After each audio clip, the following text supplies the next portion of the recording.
Welcome to another exciting episode of the Butcher's Market Steak of the Month Club. Today we're talking about the notorious tomahawk. That's right, a big juicy ribeye, Frenched long bone. This is the king of steaks, all right? Today we're gonna be cooking it on a Kamado Joe, but I'll also tell you how to do it on a gas grill outside, maybe even the oven, but the best method is the reverse sear. Let's get into the action. So the Butcher's Market makes it super simple for you. We've got a fantastic Butcher's Market Steakhouse seasoning. And before I put this on here, I wanna do a little value add for you, okay? So one thing you can do is scruffing the steak. Just take a knife and gently trace it over the surface, and that's gonna create more surface area for more caramelization. And go ahead and hit that thick fat cap there as well. And that'll help some of the natural lump charcoal flavor penetrate through that steak if you're using a grill and natural lump charcoal. Don't forget the other side.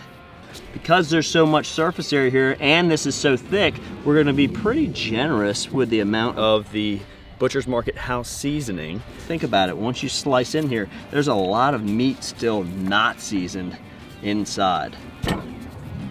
Our grill stabilized at 325 degrees. That's a temperature I absolutely love. We're gonna sneak a couple of pieces of pecan wood in there. If you prefer hickory or oak, go ahead and use that. We're gonna wait till we see that smoke clean up just a little bit, then put our other deflector shield in to make it an indirect cook. Now, if you're using a gas grill, just turn on the left or the right side of the burners and then put the steak on the opposite side so it's not under direct heat. Let's put our grill grates on, lay that steak on, and we're gonna check on it again in 30 minutes. It's been 30 minutes and look at that color, absolutely stunning. Let's go ahead and give it a flip. Oh yeah. And that is just gorgeous. Our bark is gonna start setting now. Smoke is doing its work. I can see this getting in there and look, all that fat starting to render out. But this is just absolutely gorgeous. Everything about this I'm loving right now. It's been another 35 minutes. Let's take a look. Oh yeah. Look at that caramelization, the sizzle, the collagen breaking down, turning into gelatin. We've done a great job here. And we're sitting at that internal temperature of 120, 125.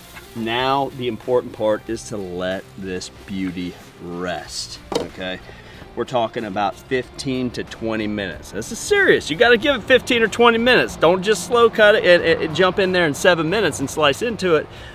We're also gonna use this time to raise the temperature of our grill. So for this particular grill, a Kamado Joe, I'm gonna take these deflector shields out and turn this into a searing machine. Now, if you have a gas grill, you can crank everything up on high, let it come up to temperature while your steak is resting, and get ready to blister sear. And that's the reverse sear that we're talking about when we say reverse sear. Grill temperature's risen, steak has rested, we're looking fantastic. And get another look at this.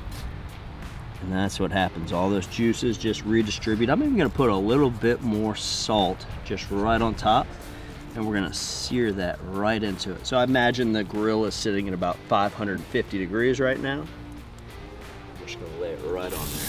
This final sear, the final process of the reverse sear, is gonna give us that bark that we're looking for. And it's also gonna jump our temperature up exactly where we want it. So if you want it medium, leave it on for a little bit longer, but we're looking about 1.5 minutes on each side. And medium's not a dirty word here, okay? You're actually taking it to medium, you're letting more of that collagen or that marbling that you paid money for this steak, the beautiful quality of this steak, all that marbling is turning into flavor and moisture content. So beautiful things are happening. First thing we're gonna do is slice the meat off the bone, and we're gonna use the bone to trace down, and we're just gonna follow this line right here. So easy peasy. And then it knuckles out a little bit right there. And we've got a great bone there, and that's the one you give to your best friend there to just take a big old gnaw off of.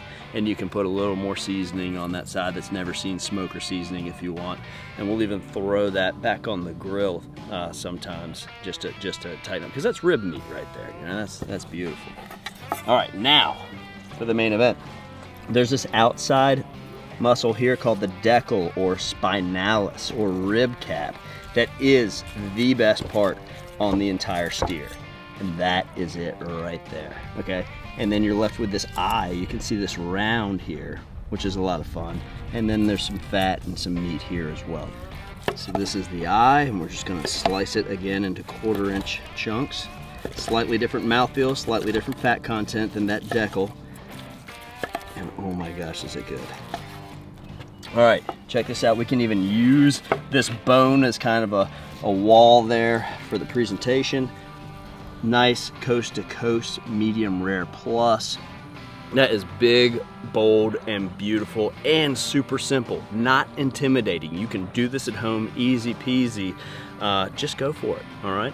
Thanks so much for hanging out with us. Look forward to seeing you next month for another exciting episode of the Butcher's Market Steak of the Month. Cheers.